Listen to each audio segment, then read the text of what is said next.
record button. And then we can resume.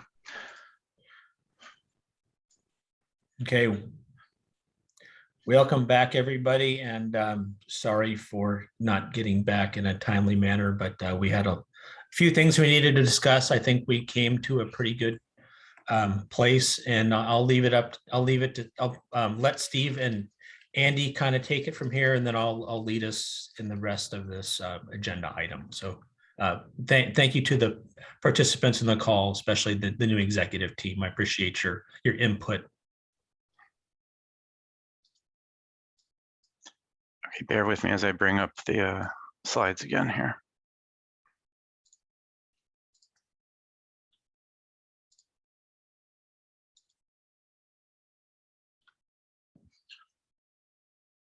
All right.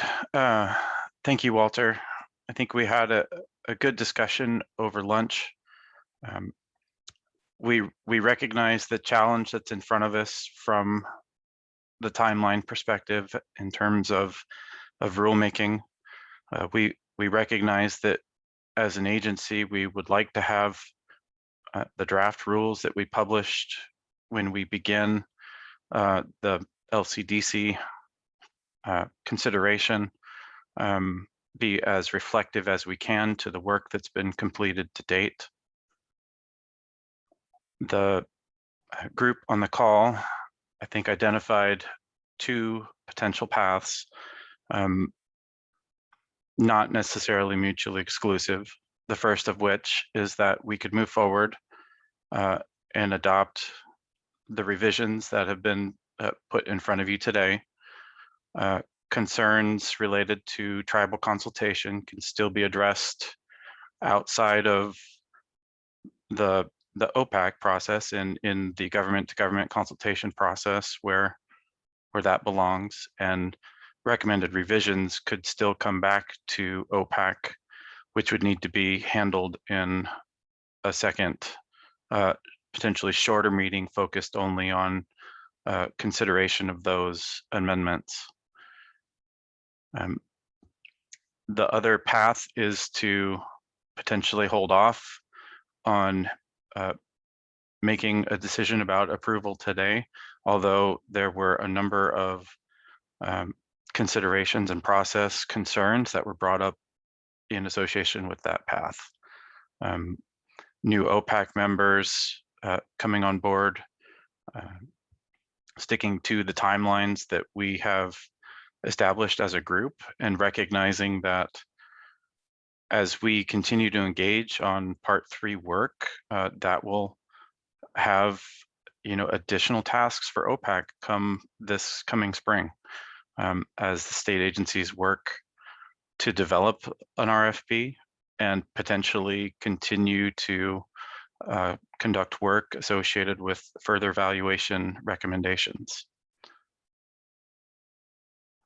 Steve, is there anything else you'd like to add in regards to kind of those two process paths?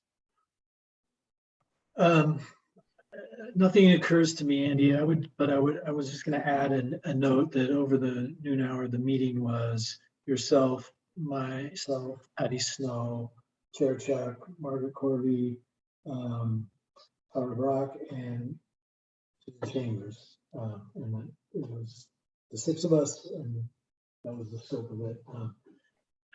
Just putting that out there so that we have that on the record that it was an executive committee meeting. And it was recorded too, and so that it has been saved for. No, it was not recorded, Walter. Sorry. Okay. All right. Sorry. Okay. So going forward, I would like to acknowledge agencies and tribal concerns brought up, and I think that moving forward on that, I think we can agree. Hopefully we can agree that those need to be addressed. And then at this time, in the interest of moving forward, if there's any further concerns with any of the other amendments or additions, please bring them up now, and we will get those for the record. And then we'll go on to possibly approving the amendments to E and C. So thanks.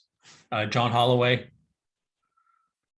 I'm asking for the cap on proposals, and I'm suggesting the cap be a number of 2. And how can that be put into the amended timelines? Okay. Is Andy, Steve, or Andy, is there a way we can put that in there as a OPAC recommendation? I think that it makes sense with just what we've gone through in the last 2 years, just starting the pilot project, that I think that a number would be good. Chris? I just wanted to provide one comment that was slightly different than any of the current proposed changes, but thought needed to be stated just for the record. And that is specific to Appendix D as in dog, which is a really specific section primarily for satisfying the needs of my office at NOAA. For everyone's awareness, all this appendix is a reflection of the same exact language in the policies in prior sections of this part 3, but specifically pulling out the ones that are going to be applicable in the future for federal consistency under the Coastal Zone Management Act. My comment is just that I would like to make sure everyone's okay with DLCD staff making sure that that section reflects whatever language is agreed to in the main parts of part 3 today. I've noted one small error in there already, and then depending on how we proceed with any of the other tribal language edits, I want to make sure everyone's okay that before this moves forward to LCDC, that DLCD staff have the authority to just make sure that section reflects the language above, and there would be no other changes afterwards, just making sure they're the same. Okay. That would be fine, and I think that would be appropriate.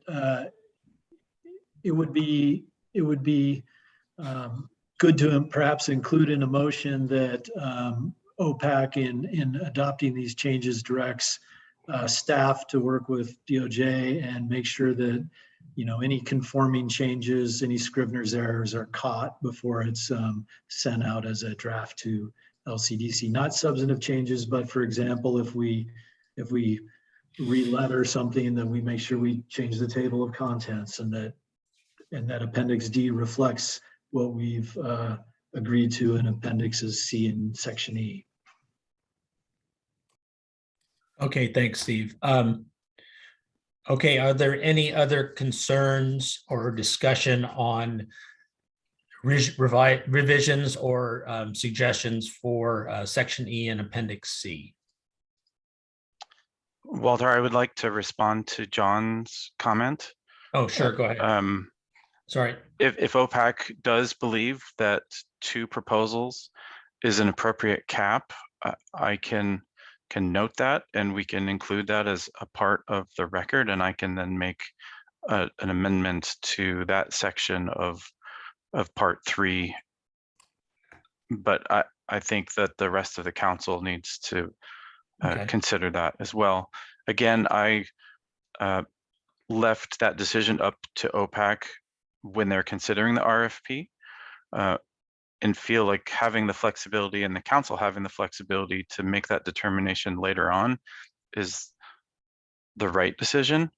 But I will defer to the council's recommendation on that. Okay, Charlie had his hand raised, and then we'll go to we'll poll the members. Thanks. Well, I don't disagree that there probably ought to be a cap or some sideboards on proposals, but I think that should be driven by the RFP. And if we want to honor the interest of John's comment here, I think that we could say that OPAC, shall make a recommendation around a cap on the proposals based on the RFP. And based on the recommendations that are coming out of that RFP for the agencies. And that would give us that opportunity at that point in time. And like you said, Andy, the flexibility. But I feel like just saying that now doesn't respond to the RFP, which may need more or less proposals potentially.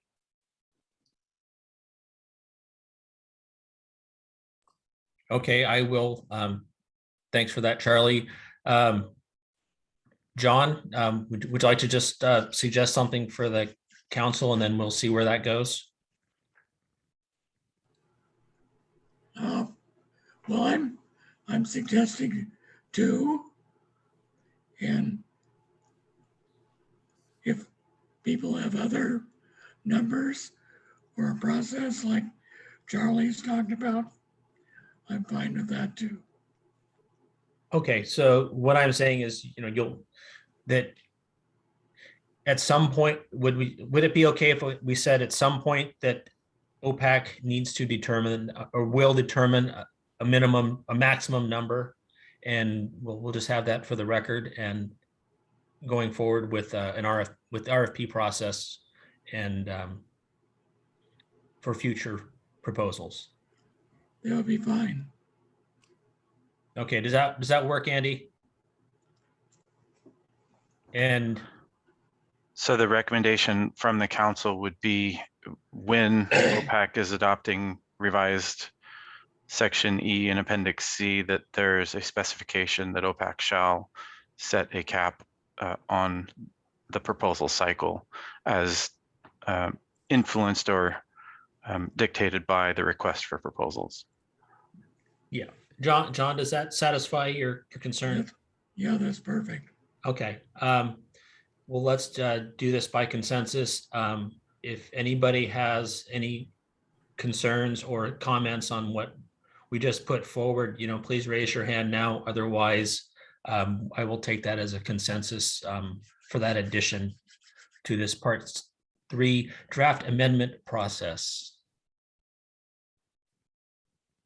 So Walter, you are asking specifically for agreement on adding in the John's wording. language about the cap. Okay. Yes. And not asking for approval of the Part 3 amendments as they Oh, yeah. So yes. have been provided. Yes. Okay. Okay. I'm not seeing any. So, please add that to the as our instructions. So at this time, we have up for approval, Andy, if this is a right time to approve Section E and Appendix C recommendations from public comment and also from tribal consultation. So does that work? If that's what you want to do, yes. Are the members of OPAC willing to go forward with this? If not, please raise your hand and we will have a discussion about that.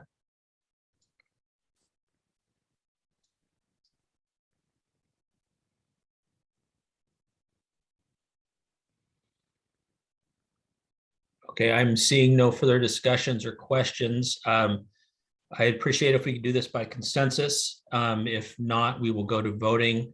If the voting members of OPAC are okay with forwarding the TSP Part 3 draft amendments as presented with John's, with the approved, sorry. Let me put a motion up there for you, Walter. Yeah, let's put it up there, so. Are you seeing that slide now?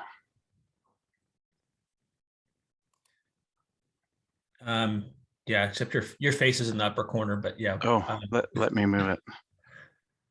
Oh, I think that's you. That's up to you to move. Okay. So Andy has composed a draft motion at this time.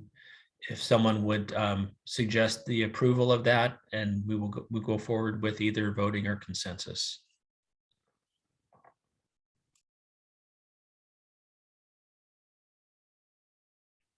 Jamie? I'm just seconding that. Jamie, if you could make the motion, the chair usually doesn't make motions. Right, okay. I would like to move as Andy has proposed with the motion as we see.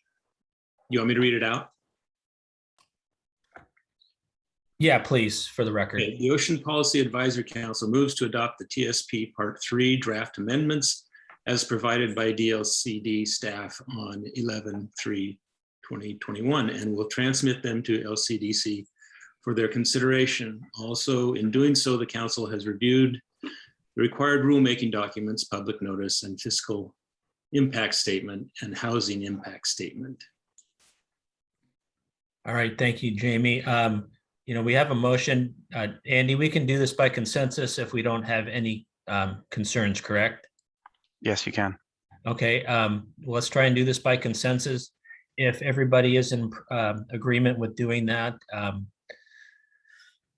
that is great. If you do not wish to go forward with consensus, please raise your hand and we will go to a vote.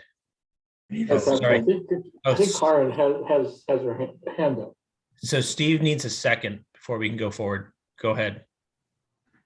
This is Richard Heap. I'll second the motion. All right.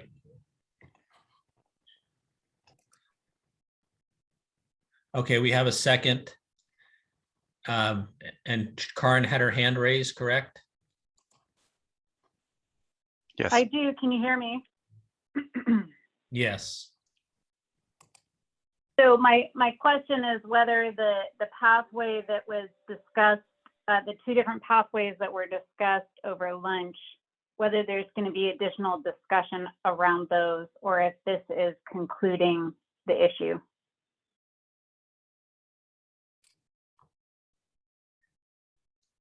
Andy? Yeah, Karen, thank you. The opportunity is in front of the agencies who had concerns with the language that are brought forward to initiate consultation and to potentially bring something back to the council for their consideration at a later time. The executive committee discussed having a second meeting.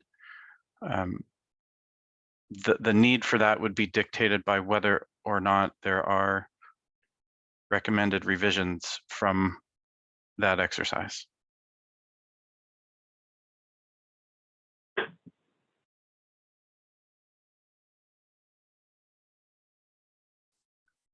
So what I just heard is that this is inclusive of that decision. Yes. Thank you.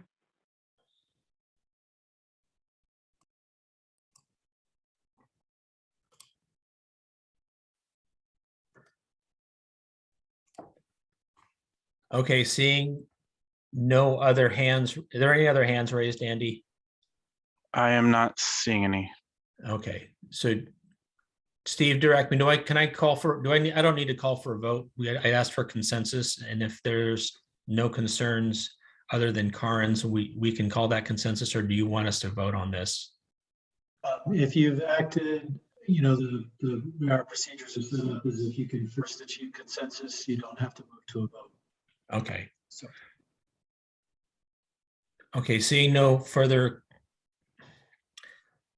questions or concerns, I suggest we move forward with this on consensus. If that is with the council's approval, we'll move on to the next agenda item. Okay. Seeing none, thank you, everybody, and appreciate your time and patience while we were away at lunchtime.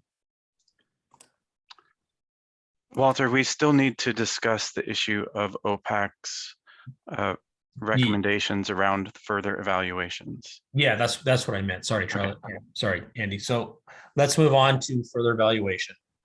Okay, thank you. We presented to OPAC a process idea for how we would handle the sites that ended up being not recommended yet recognized as having value because of the conversations and the proposals that were brought forward having merit, but still kind of having some of the considerations still outstanding. Upon review of and comments into the evaluation workshop. We have maintained that path forward. And as agencies, as our agency, we are willing to host those consultation workshops. They would occur between now and April of 2022. This would include additional relevant agencies if need be. Some of the ones that come to mind were the Marine Board for potential in-water considerations associated with some of the proposals. The authors would be provided the opportunity to present their proposals again and to comment on any of the further work to resolve those considerations. Obviously, I would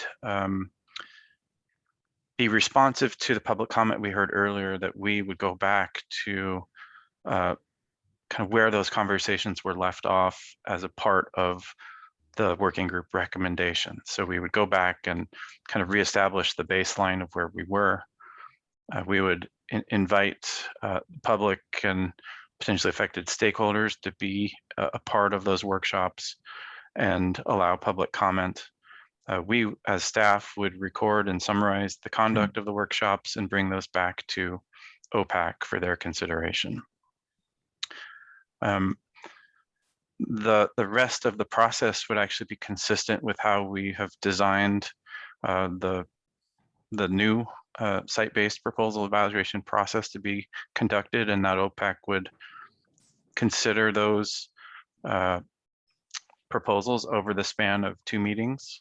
The first in the spring of 2022 to review the proposals, allowing the proposers to present and have a question and answer session with OPAC, with the following meeting being the decision-making meeting from OPAC as to whether or not to approve the proposals at their next scheduled meeting.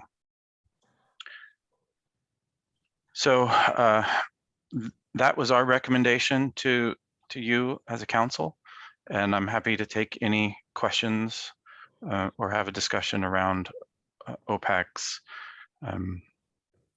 desires in terms of how to move forward on this topic.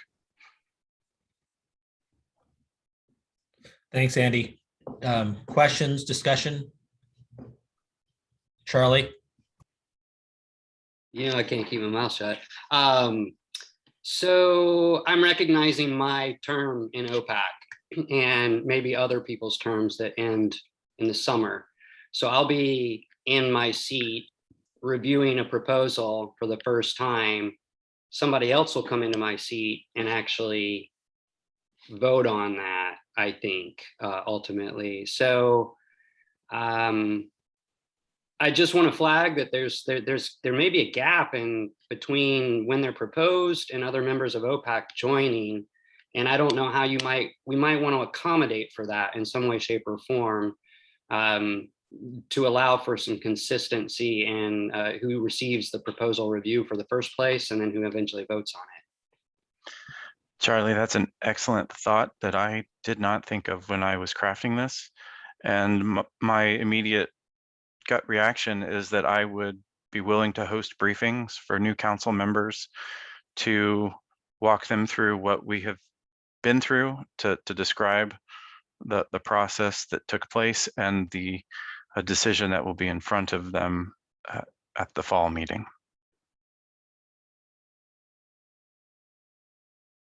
So I would need to bring new members up to speed, potentially individually, with a little bit of hand-holding. That's fine by me. I think it needs to happen. In fact, I think it should be required to happen because I know that there's a lot of world of expectations in how these are reviewed, and if there's inconsistency between who the proposers like reviewing it the first time and who's voting on it eventually, I think that'll be problematic. Yeah, thanks for that, Charlie. I agree.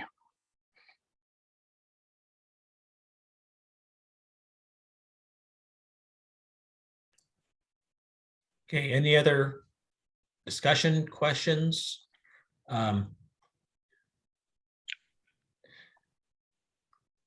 So, Andy, I did have one. what would, we're looking at 4, correct? There were 6 sites Six. in that category, so Yeah. there would be 6 sites. Okay. How would those fit into the process if there were, say, 2 or 3 more new proposals? So would OPAC, the future OPAC, be looking at 9? I'm just trying to. Good question, Walter. Thank you for asking that. Technically, the next iteration of our process would kick off in October of 2022. And 2 years later, or roughly therein, OPAC would be considering those proposals.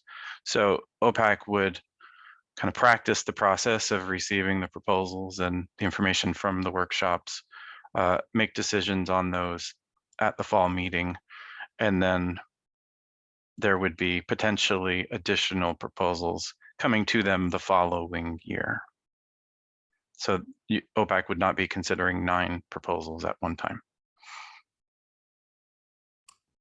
So thanks, Andy. And I'm kind of in the same boat as Charlie. I'd really like to hear from some of the members that will be continuing on. This is a time for you to be involved in this discussion, because a good third of us will not be here to see this through, and it's going to shape the agendas for the next couple years at least.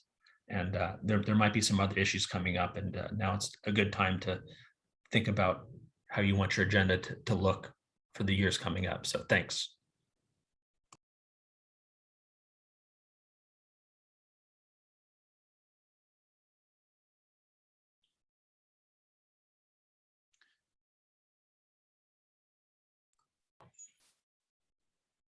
Okay.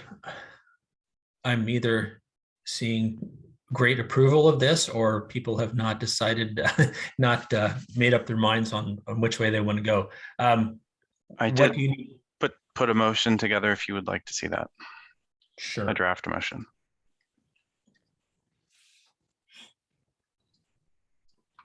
You go ahead and read it out, Andy, and then Sure. Yeah. So the motion I drafted for OPAC's consideration is that the Ocean Policy Advisory Council moves to support a further evaluation process for the consideration of site proposals in the quote unquote continuing consultation category, which as recommended by DLCD staff in the letter from September 16th, 2021.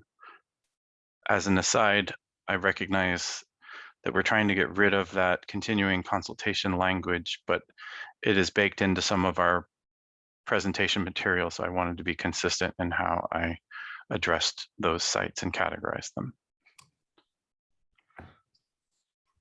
Okay, going forward, I do have one question on that, Andy. And this is for future proposals. Are we going to have continuing consultation category? Is that going to be an ongoing, or is this just for the pilot phase? And if it's just for the pilot phase, I think the motion should reflect that.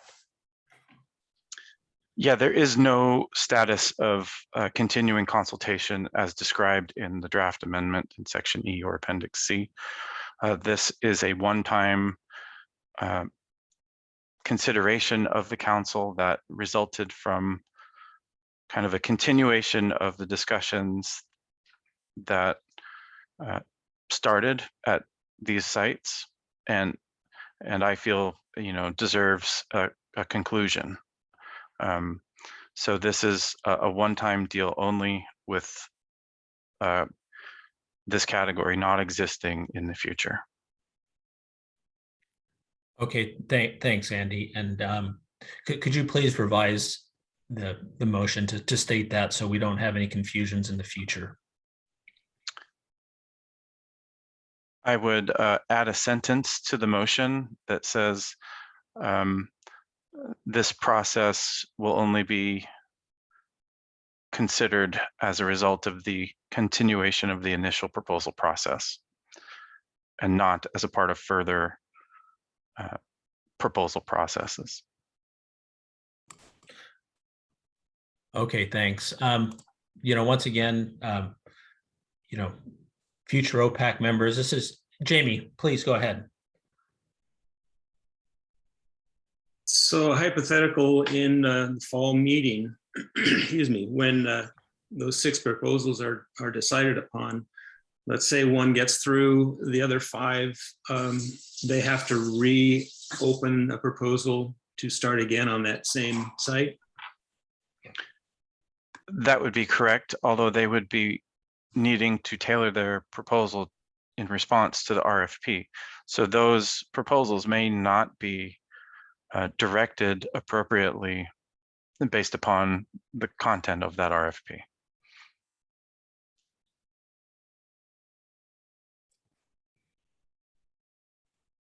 That answer your question, Jamie? Okay. Okay, we're looking at, does someone wish to make a motion, the one that's up there and with the additional sentence that Andy added? Sure, I'll move that we adopt the motion as written on the screen with the addition of the sentence that Andy verbally conveyed regarding this being a one-time process. Okay, thank you, Tara. Do I have a second? I will second.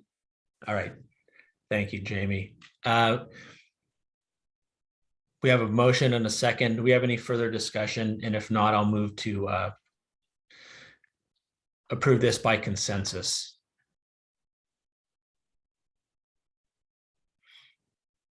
Okay, I'm seeing no hands raised. Andy, you seeing any hands raised? I am not. Okay, so I would like to move this forward for approval through consensus. If you do not wish this to go forward, please state your concerns now. Otherwise, we will consider this pass with consensus and we will move on to the next subject on the agenda.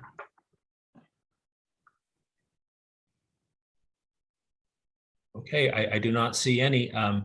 Once again, thank you again for your time and patience with our lunch break, and thank you for your time and consideration on these things. It's very important. And thank you, Andy and Steve. Let's go on to offshore wind planning update and discussion. Okay, bear with me here as I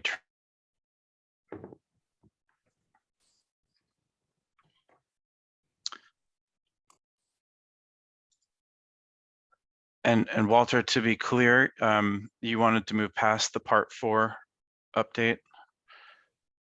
Oh, shoot, sorry about that.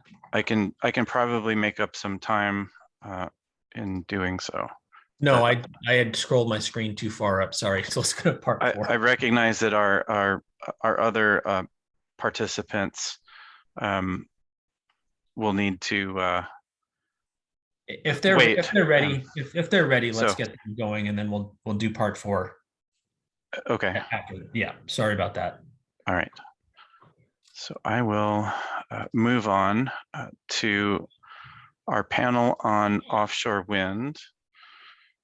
And I will invite Jason Searman to present. I need to promote him, so just hold on a sec.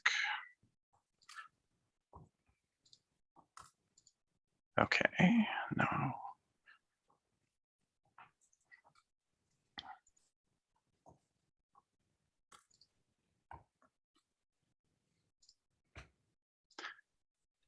Okay, Jason, I have promoted you to panelist. Are you there? Can we hear you?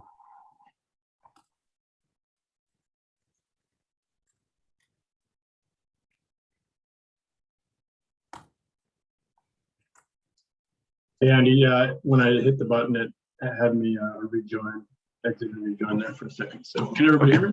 Yes, I can hear you now. Thank you. All right, great. So yeah, I'll just say next slide, I suppose, when I need to move on, Andy. Yes, I will do that for you. Okay, great. Hi, everybody. Jason Searman, Oregon Department of Energy, here to talk about House Bill 3375 and maybe give some context around that bill. full introduction to Odell. You can go to the next slide, Andy. Yeah, here's what we'll talk about. Just a brief introduction about Odell. Jason, can I pause you for a second? I'm getting a little bit of mumble in the audio. If you could speak clearly into the mic, that would be appreciated. It's close to it. Is it? That's better.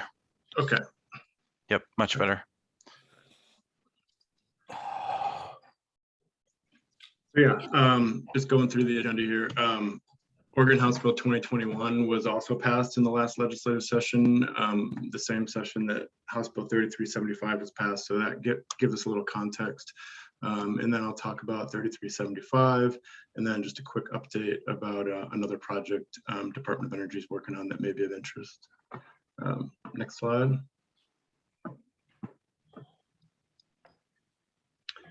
So the Department of Energy, our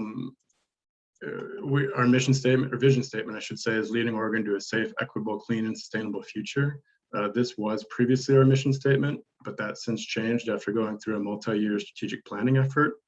So now we have a new mission, and that is listed there. The Oregon Department of Energy helps Oregonians make informed decisions and maintain a resilient and affordable energy system. We advance solutions to help an equitable, clean energy transition, protect the environment and public health, and responsibly balance energy needs and impacts for current and future generations.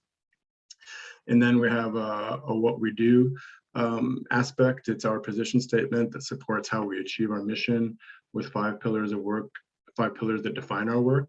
Several of those pillars support our involvement as a Boem task force member, for example, and our work relating to offshore wind, like providing energy education and technical assistance, and providing a venue for problem solving Oregon's energy challenges. Next slide. So importantly, when we did our strategic planning, we prioritized many considerations surrounding diversity, equity, and cooperative engagement. And this includes acknowledgement of and engagement with the indigenous tribes and bands that have been part of the Northwest landscape and throughout Oregon for time immemorial. Next slide. Okay, so, maybe I'm going too quickly, but it sounded like we were kind of trying to make up some ground. So I can stop and, pause on some of these things if there's questions, but hopefully save questions for the end. House Bill 2021, that was the 100% clean energy for all bill that passed. And it's a key driver for offshore wind and shaped the fundamental context, I think, for why HB 3375 is important. It basically significantly accelerated Oregon's need for clean and renewable resources and bolstered the regional commitment to clean energy. I got a slide on that following, but other aspects, a lot of community energy and equity provisions, and some provisions about energy facilities and equity, commits the investor-owned utilities to 80% reductions in greenhouse gases by 2030, 90% by 2035, and importantly, 100% reduction by 2040. And then, like I said, these other provisions, a lot of them are tied to strengthening equity, resilience, and local job development for Oregon communities. The energy facilities aspects, there's a provision that restricts the state from approving new or amended permits for greenhouse gas emitting energy facilities. Another provision about large renewables and storage projects that are greater than 10 megawatts, needing to document and meet specific labor standards. So there's a lot of good stuff in that bill, and some of that will kind of bleed into aspects of the study, the 3375 study that I'll talk about. Next slide.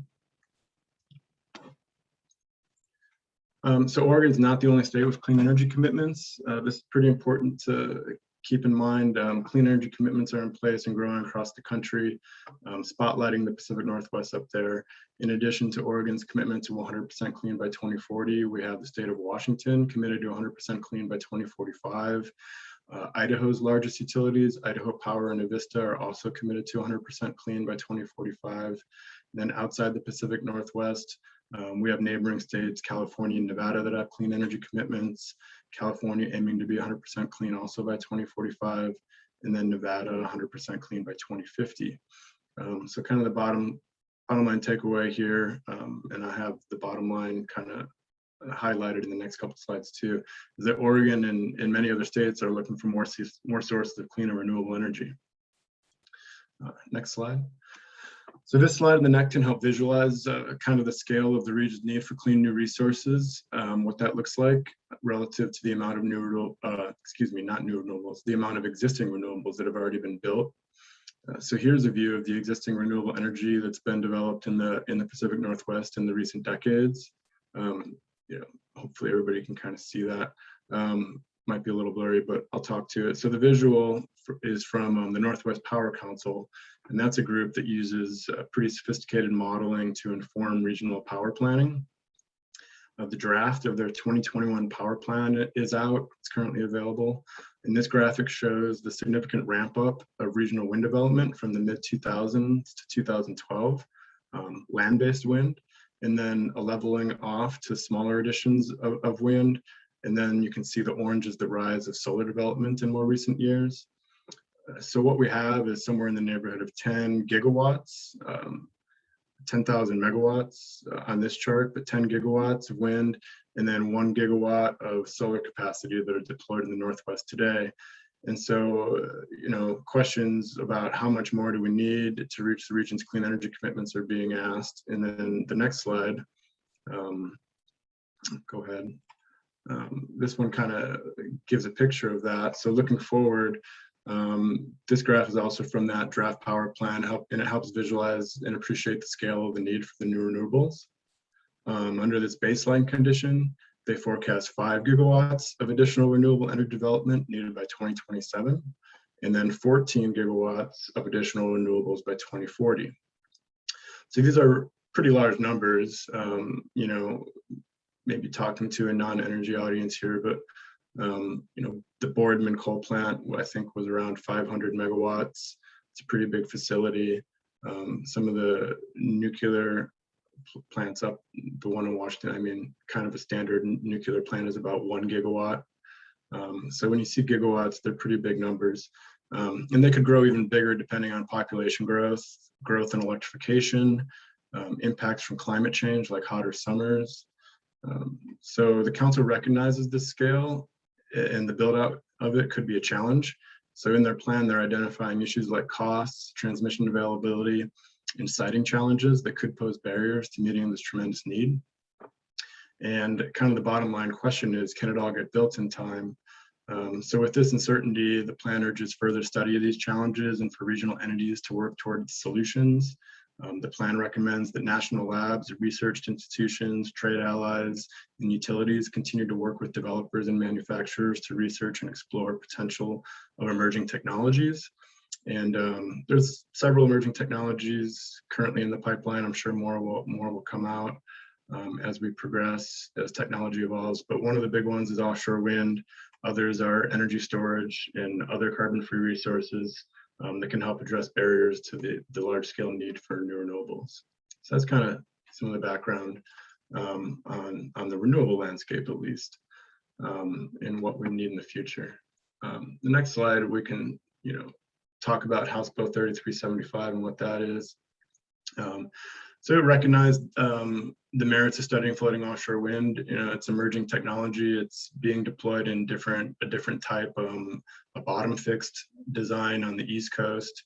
But floating offshore wind is what we would need here in Oregon, just because of our steep drop off on the continental shelf. Quickly gets to deeper waters. And people probably know about that with what they've heard from the Boem task force. So I won't go into too much detail about that. But the bill itself recognizes a lot of this momentum towards clean energy, the policies, the need for decarbonization, the Boem activity, and a lot of the other benefits and challenges.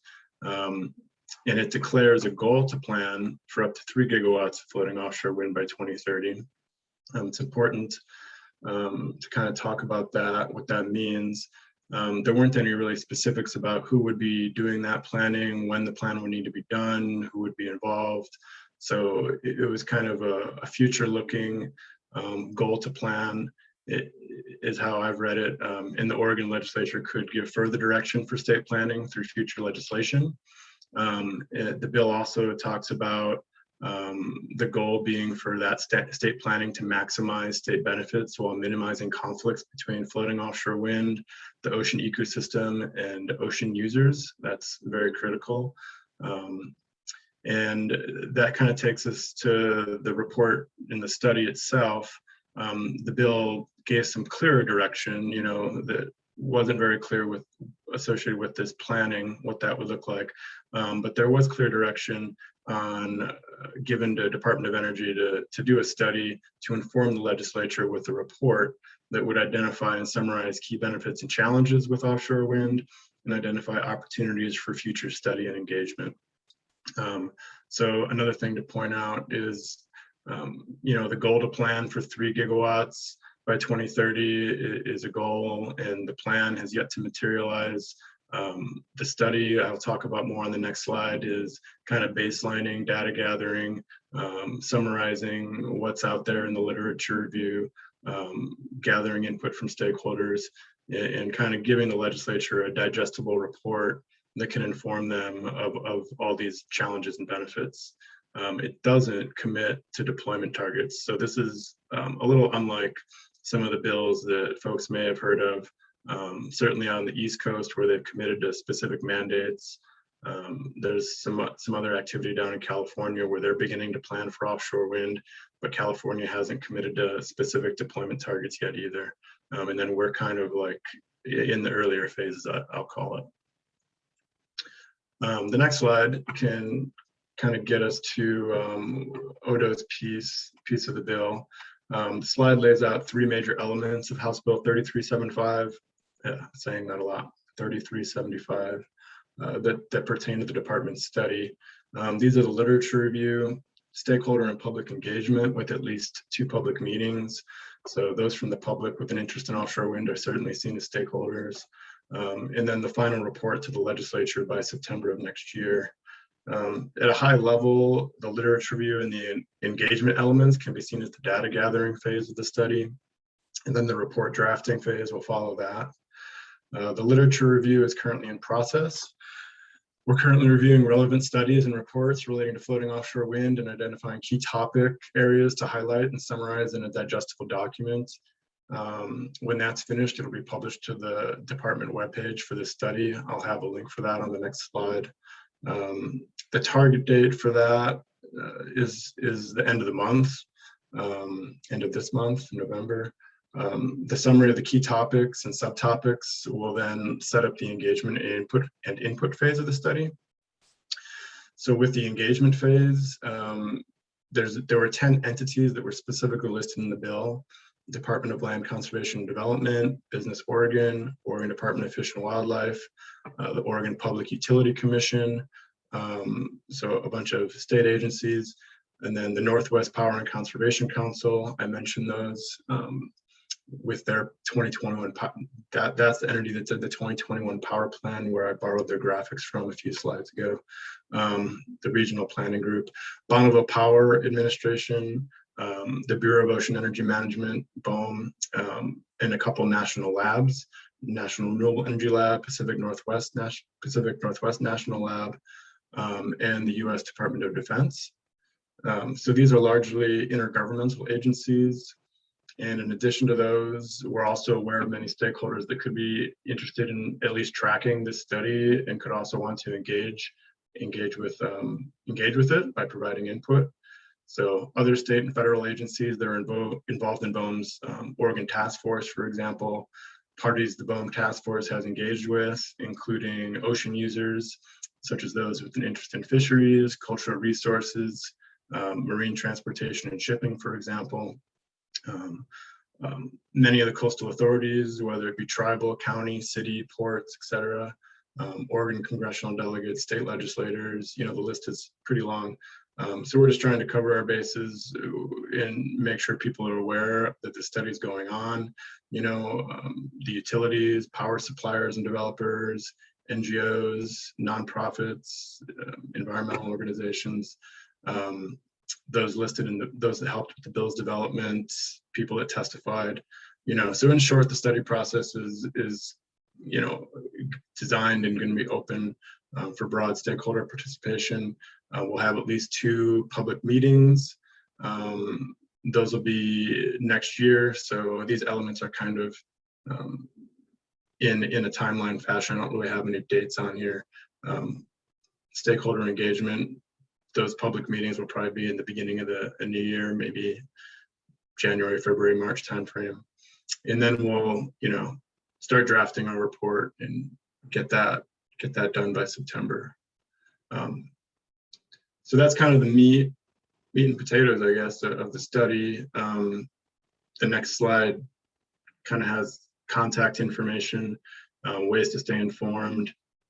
There's a sign up list for email updates, and those are the links to the webpage.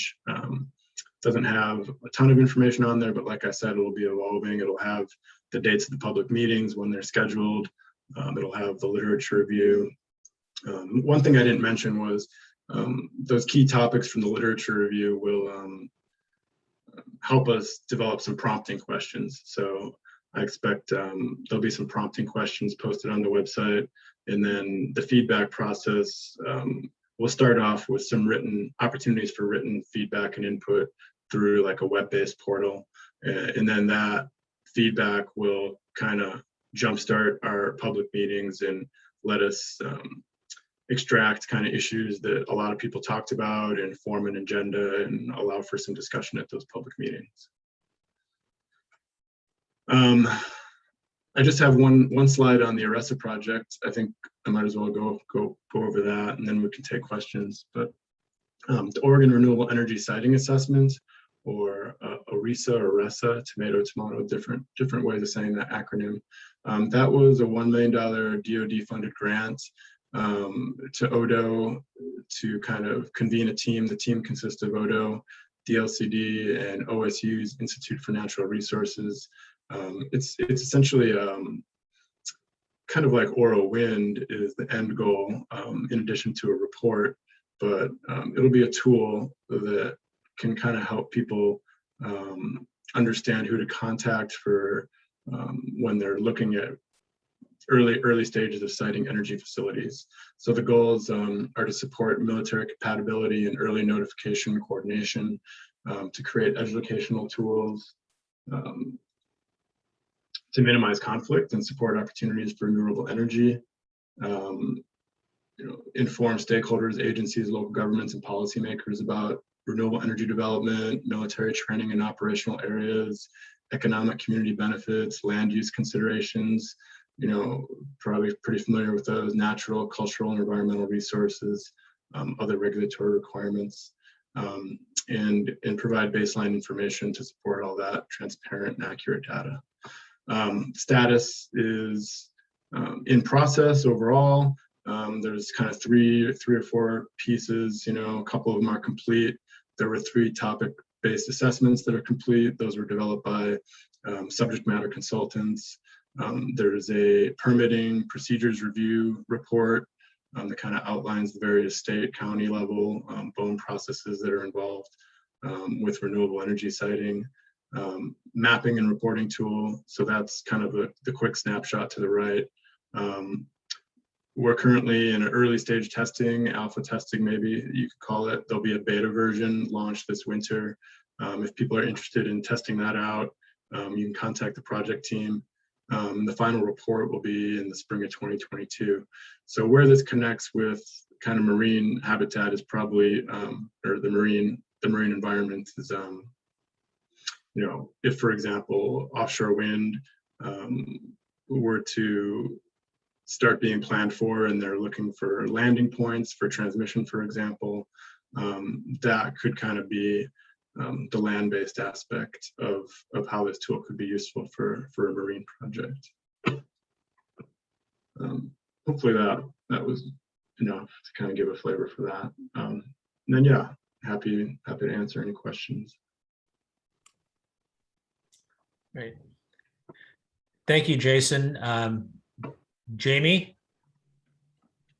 Yeah, Jason. I'm thinking of, I think it's called embedded energy in whatever production that you choose. And we're looking, of course, at things like solar and wind. Is there any calculator or calculation in your department that looks at the total cost benefit analysis of energy? I mean, the bottom line is reducing carbon emissions. And if you run it through the calculator and you see something that makes, it takes 6 tons to save 5 tons of carbon, might not be worth it if we go 1 step forward and 2 steps back. Is that, and me living on a estuary, which was one of the first named in the National Estuary Research Reserve, we have particular insight on what it costs. Looking at things like blue carbon, we've lost 85% of our wetlands in this estuary, and that's typical on this coast. So is that part of the calculation here?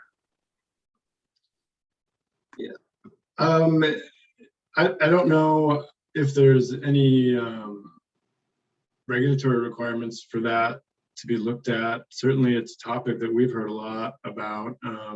We are considering kind of talking about that and exploring, different aspects of that and what that means and how it relates across different technologies, whether it be a new gas plant for energy or other technologies. Like, there's a lot of steel and common materials, I think, that go into all these products. Some of them may have more or less than others. So I think it's an important thing to consider and talk about and explore.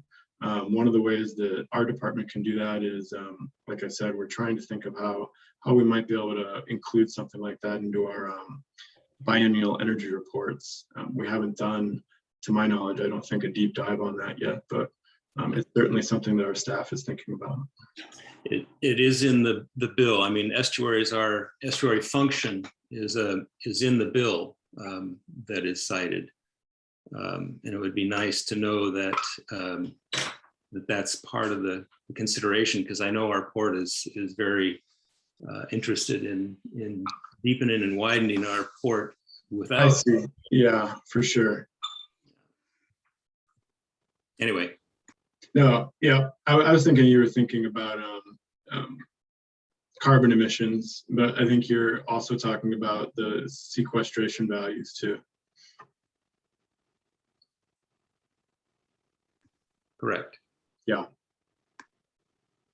Yeah, if we explore that in our written report that we do every couple of years, we'll be sure to address that as well. That's great. Thank you. Thanks, Jamie. Any other comments or questions for Jason? Okay.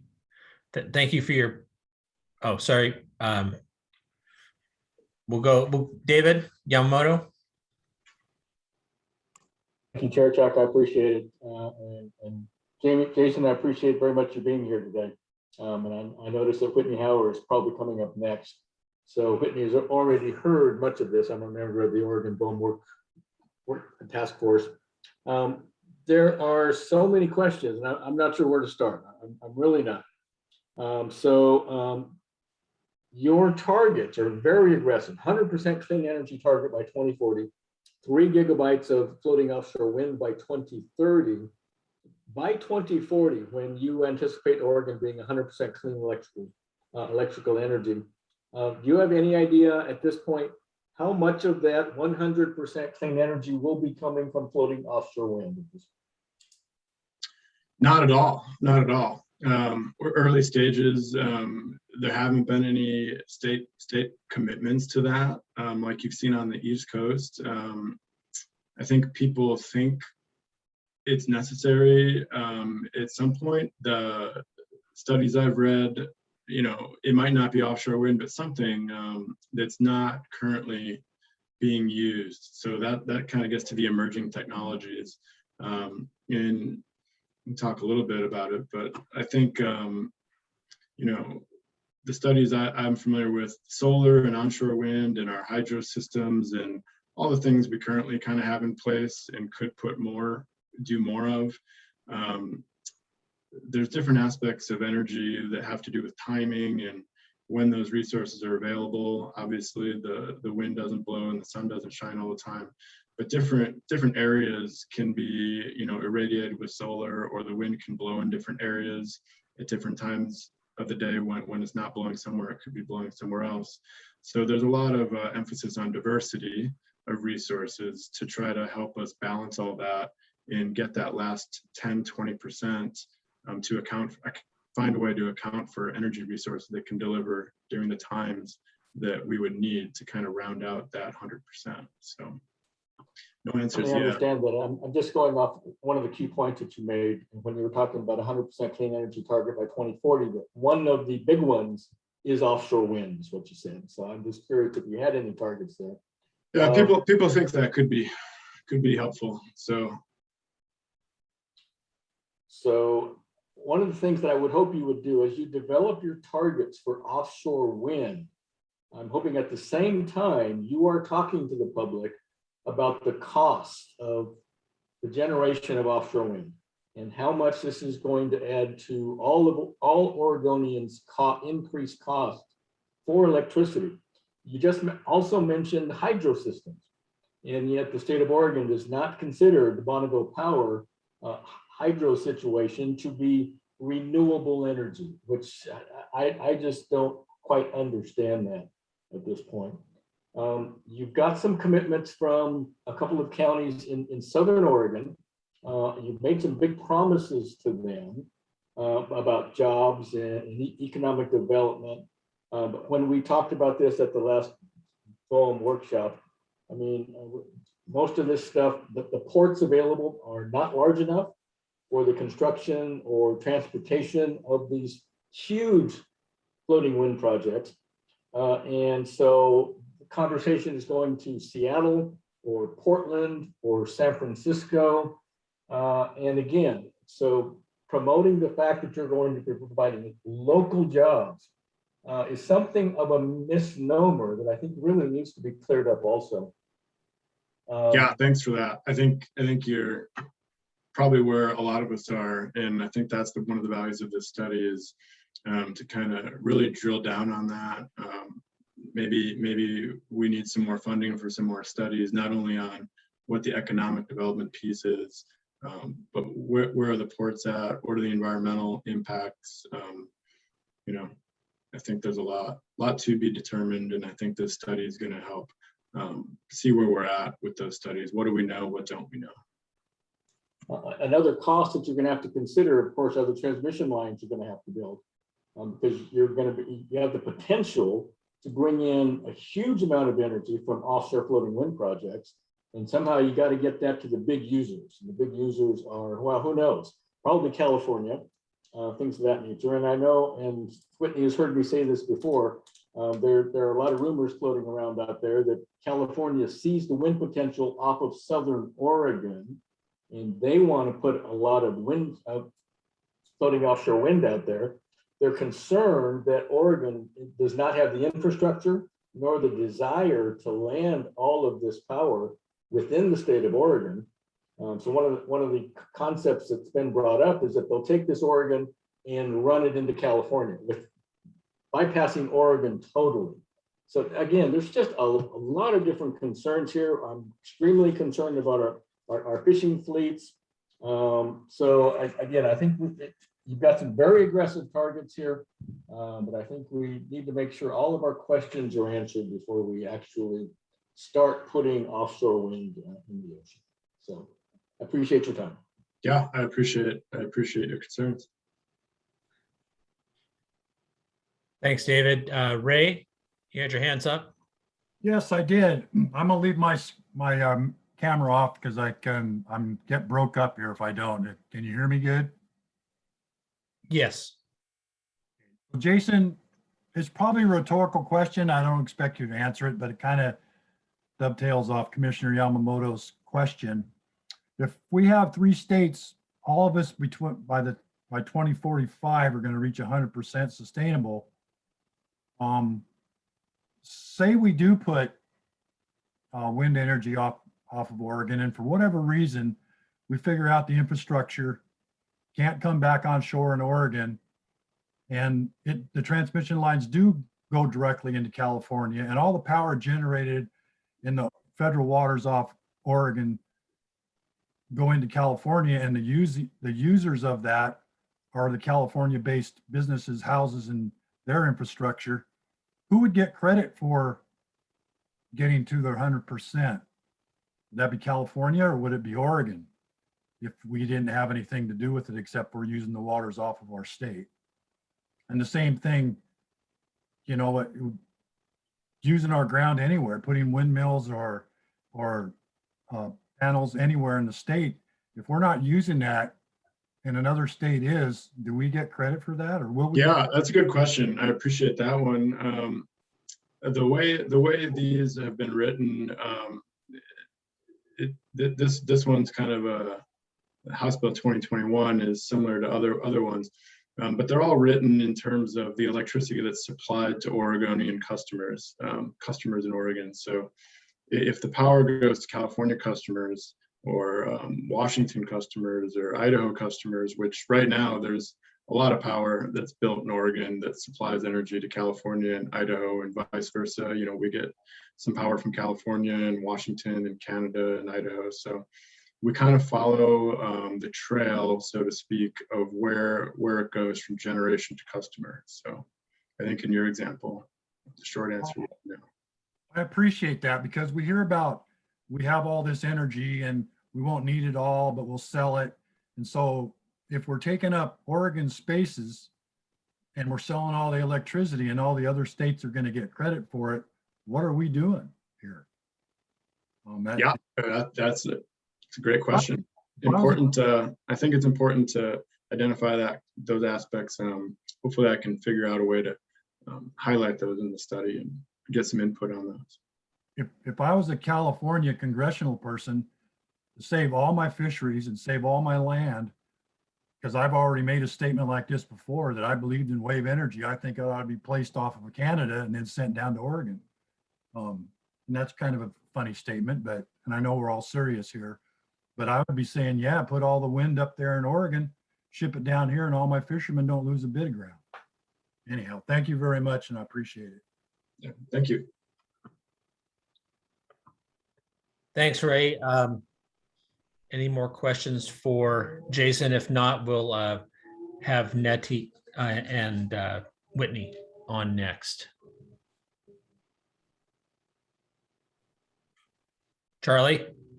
Just a quick question. I put this in the chat, Jason. I'm curious if there's like some sort of a cost benefit analysis that's done terrestrially versus in the ocean, recognizing that we have a lot of familiarity and a long history of developing on land, particularly with respect to renewable energy. I think we have more knowns there than we do in the ocean. So I guess the question often comes up, is there a state sort of, and this kind of gets back to, I think, David Yamamoto's early question, is there sort of some analysis on where the investments are most responsible between the land and the sea?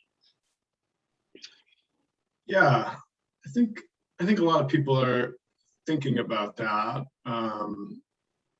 You know, there's certainly different dynamics when you look at the East Coast versus the West Coast. For example, you know, just kind of talking candidly here, you know, a lot of those states in the East are looking at offshore or doing offshore wind, and you know, some of them are pretty small states that might not have a lot of opportunity, or at least land acreage, for as many solar farms or onshore wind. So I think that's a consideration that factors into the whole kind of offshore wind 100% renewable puzzle. And I think nobody really has any clear direction on what would probably be like 110% optimal, like super optimal. We try to do our best and balance those needs. I know there's a lot of concern about solar siting from different entities, you know, in the valley or in different areas of Oregon, and trying to not, you know, you try to optimize the use of farmland and, you know, co-locate it where it makes the most sense. That's kind of what that last slide of mine was. One of the issues we're trying to kind of unpack and give people information do their assessments in the trade-offs of different land classes, and then it might be able to be, you might be able to bridge the kind of ocean and land trade-offs at some point, but I think we're in early stages of all that.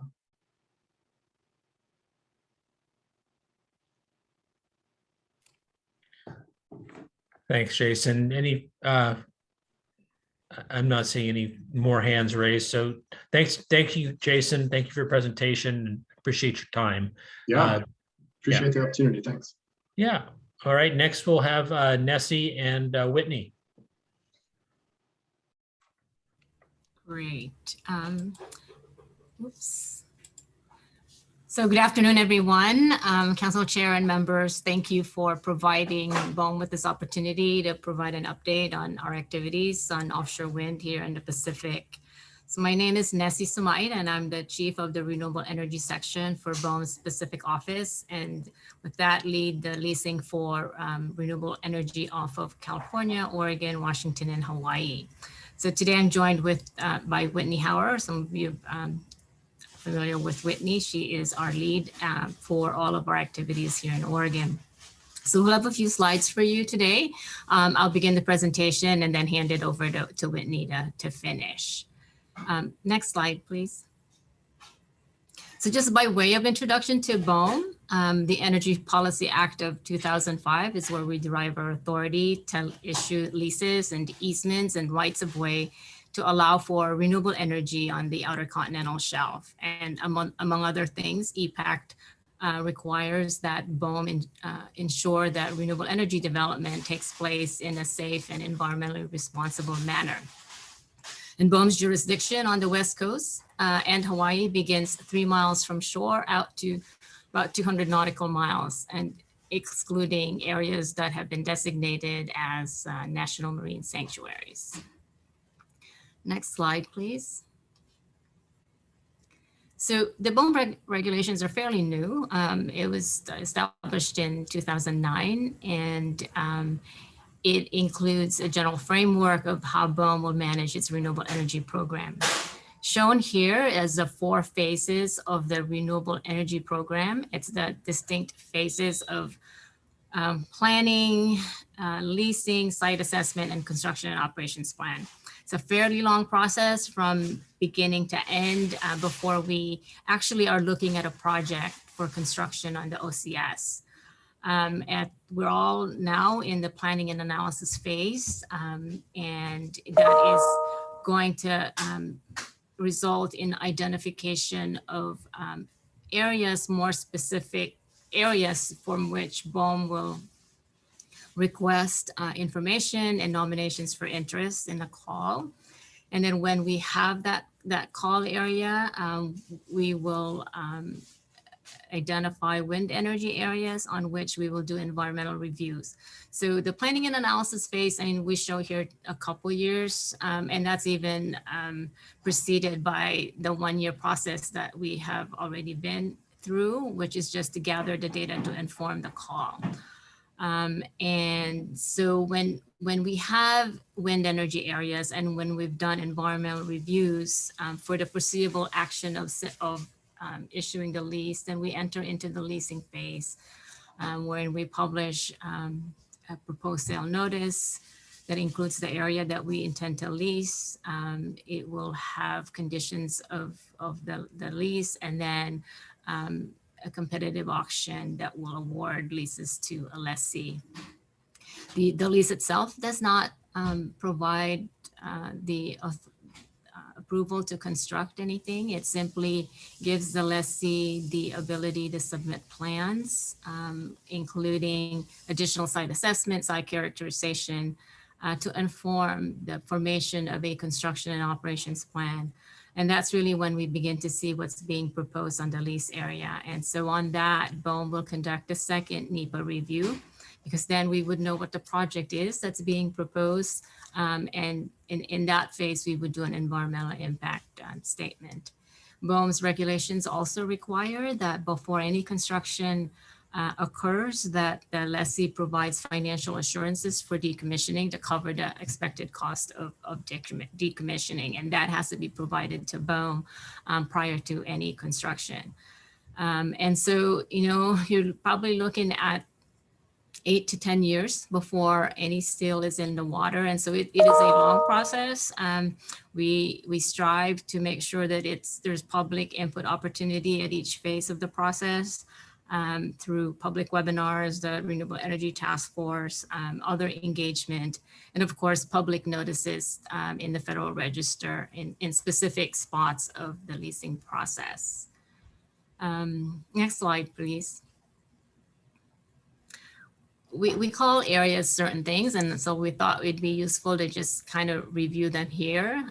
Again, when we get to a call area that's identified in a call for information and nomination Federal Register notice, and that is really, you know, as you know, right now, we're just gathering data all along the coast, and we haven't focused in on any area. When we have call areas, then we will then ask for specific information and nominations of interest on those specific polygons that's been identified, informed by our outreach. And then from that, we will identify wind energy areas, and it's on those areas that we will do the first NEPA review for potential lease issuance. And then the lease area, it's even the smaller, or you know, a section of the wind area on which then we would hold an auction. Next slide, please. So last month, about mid-October, the Secretary of Interior, Deb Haaland, outlined a path forward for future offshore wind leasing to meet the administration's goal of deploying 30 gigawatts of offshore wind by 2030. So this path provides a roadmap to guide the way forward as we advance the administration's ambitious goals to confront climate change, create good paying jobs, and begin the nation's transition to a clean energy future. And it's our hope that having a clear path forward on offshore wind lease sales will not only provide industry and other stakeholders greater certainty and transparency about future leasing, but also help Boem prioritize its workload. This path forward includes up to 7 new offshore leases by lease sales by 2025, including those in the Gulf of Maine, New York, Central Atlantic, as well as for areas offshore Carolinas, California, Oregon, and maybe even the Gulf of Mexico. Really, this is the first time that Boem has released this roadmap of the regions under consideration for lease issuance. And I think it's, you know, it's intended to provide clear direction on our path. We're trying to remove the guesswork and inspire confidence among industry, ocean users, and other stakeholders. We want them to know what regions are under consideration so we can have more meaningful engagement with them to identify areas of least conflict. And having a path forward also builds on the work that Boem is doing to improve its leasing process. And of course, as part of this new path, we are committed to continuing to engage with all of our stakeholders and tribes and ocean users to inform our process and provide them with the opportunities to contribute. Next slide, please.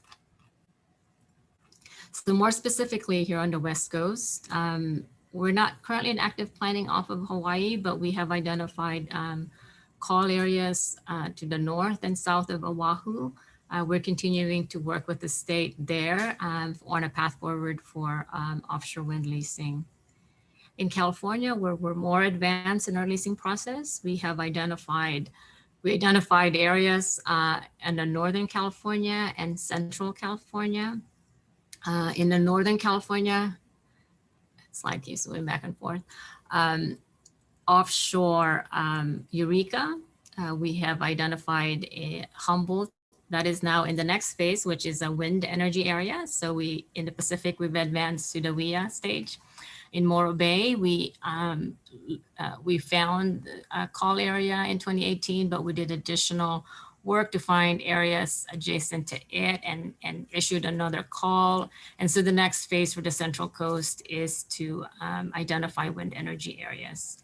And as shown here, we're at the beginning stage in Oregon of the leasing process by completing the data gathering and outreach that we said we'd do, and to inform a call.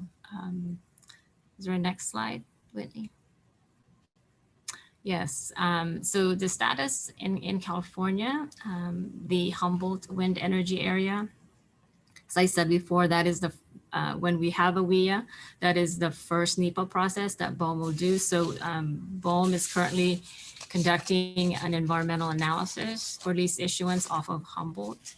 And in the Central Coast, we expect that we would identify the wind energy area off the Central Coast shortly. And then on that, we will do a NEPA review similar to the Humboldt area. And then the plan is to merge the North and the Central California processes in one proposed sale notice for one lease sale.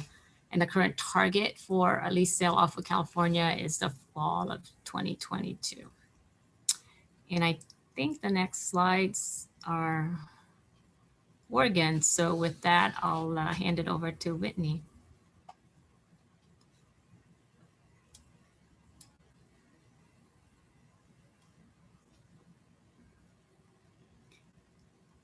You might be on mute, Whitney, if you're speaking.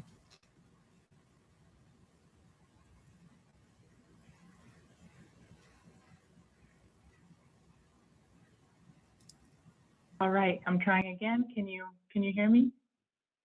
Yes. Okay, thanks, Messi. Good afternoon, everybody, and thank you for inviting Boem to this meeting. My name is Whitney Hauer. As Messi introduced me, I'm a renewable energy specialist with the Boem Pacific office and the coordinator for the Boem Oregon Intergovernmental Renewable Energy Task Force. So we had a meeting a couple of weeks ago, and my slides are contain a summary of that meeting slide deck. And I recognize that we have some of the participants here today are also on the task force or participated in that meeting. So thank you for your time there. Look forward to the discussion later today. So in summary, in terms of the work with the Boem Oregon Task Force, this group was reconvened about 2 years ago to discuss offshore wind energy planning in September of 2019, bringing together that 7th task force meeting. And we, at that meeting, discussed a proactive planning approach for offshore wind energy planning offshore of Oregon. At that meeting, Boem and DLCD decided to draft a data gathering and engagement plan to outline how Boem and the state would conduct planning, and presented that plan at the June 2020 task force meeting. I do want to note, in the fall of 2019, that was our first of now 3 meetings with OPAC to discuss where we are in our process. So in June of 2020, we discussed that draft plan, and the result of that meeting, Boem and the state of Oregon committed to offshore wind energy planning. We finalized the plan, incorporating input from the task force, from the public comments received at that meeting. And in October of 2021, with that finalized plan, we really began implementing the plan and really beginning this outreach and engagement effort. That winter, we met with OPAC for the 2nd time, and this presentation is sort of outlines some of the results of all of these data gathering and engagement meetings.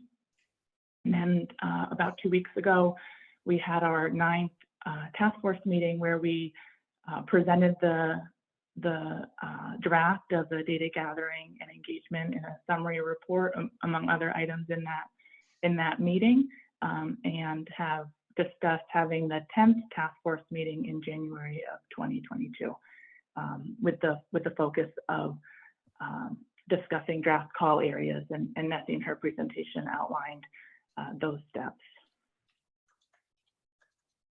Okay.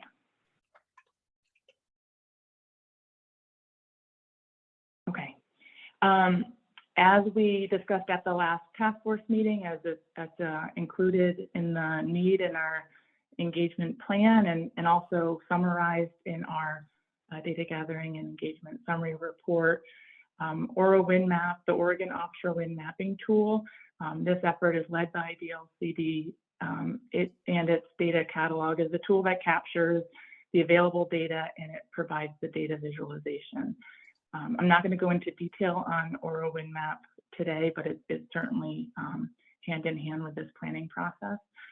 The current planning area for leasing is in the federal waters, offshore Oregon, where offshore wind is viable. So this is in areas of water depths of less than 1,300 meters, where there's a strong wind energy resource, and offshore Oregon, the wind energy resource is strong along the entire coast. And we're learning that the flow considerations are also important in this planning effort. We are in and continue to be in a data gathering and information gathering for both in areas in federal waters and state waters and onshore. The draft data gathering and engagement summary report outlines this 12-month data gathering effort, and it outlines how Boem and the state, working with DLCD, engaged over the last 12 months. It identifies some of the key inputs and concerns, which I'll be discussing a little bit more in this presentation. And it also includes feedback on all the data layers of Aura Wind Map, sort of time stamping from some of the data review webinars that were hosted in August and the supplemental work that DLCD did this fall. So in Appendix 8.1 details all of that feedback. Our engagement effort has 4 target audiences, including research organizations, ocean users, coastal communities with the general public, and tribes. And this draft report is available on our webpage. So to summarize some of this effort is, along with every other effort, in the last, now coming up on 2 years, adjusted into a fully virtual engagement environment where we hosted our one-on-one meetings or small group meetings and public meetings, all via webinar. And we also leveraged our relationships with other organizations and participated in their standing meetings. So certainly recognize that this is not the same as a face-to-face meeting, but it did allow us sort of a broader outreach than I think I initially anticipated, at least when we were moving into this meeting planning, where a lot of participants could weigh in and participate in these meetings virtually. So we conducted 60 meetings with a variety of these target audiences, and that information is detailed in the draft report. I also want to highlight the webinars that we held over the last year, beginning in March, to focus in on the functionality of Aura Wind Map, moving into May, where we discussed an overview of the planning effort over 3 webinars, and then in August, the 2 data review webinars. All of these webinars had a pretty substantial participation. All of the recordings, materials, and agendas and so on are all available on our virtual meeting webpage.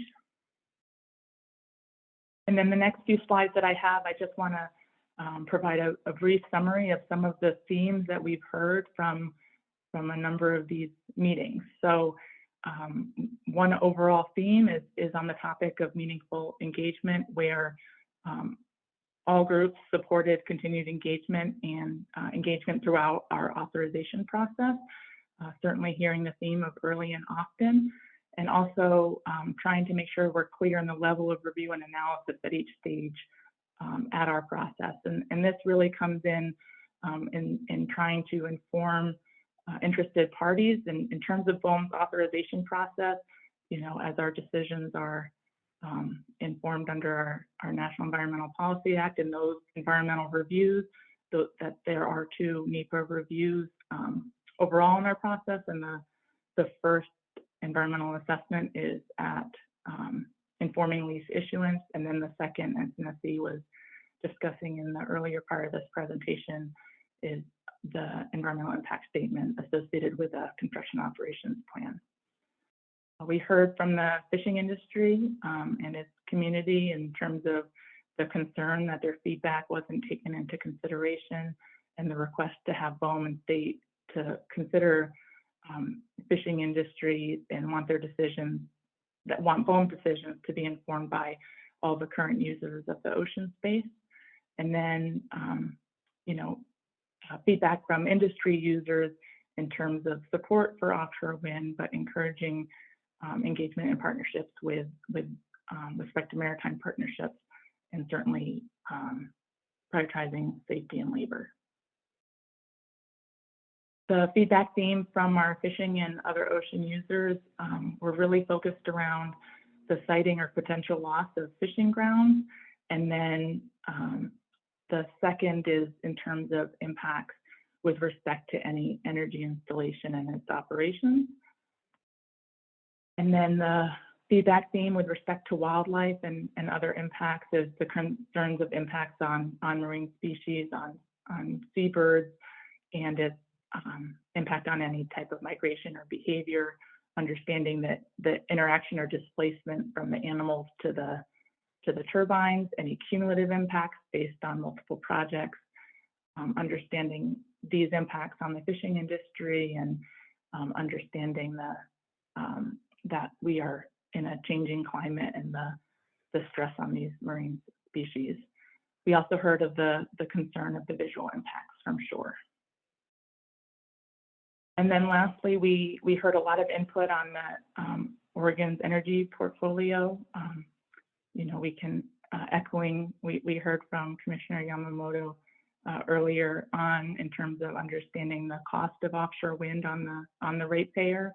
We heard from other county commissioners in terms of the concerns from projects requiring feed-in tariffs and understanding the cost effectiveness of offshore wind and compared to other energy or other renewable energy, as Jason Searman presented earlier. We heard about the feasibility of offshore wind and hydrogen production in terms of what green hydrogen would look like along these systems. And then we heard in general some higher support for offshore wind development in Southern Oregon, touching on coastal resiliency and reliability, and certainly understanding that this would all have to be done responsibly with transparency and meeting environmental protection standards. Also, as already touched on in the earlier comments, the questions on what this would look like in Oregon in terms of understanding job creation or displacement, and then also the economic development. So there are a lot of unknowns. In terms of our next steps, we are continually collecting data and information to inform our decision making. Certainly the first or the next step is in terms of drafting these call areas, and we are continuously engaged with interested and potentially affected parties. So again, that happens throughout our process, and recognizing that we just did the first 12 months or so, but look forward to those continued engagement.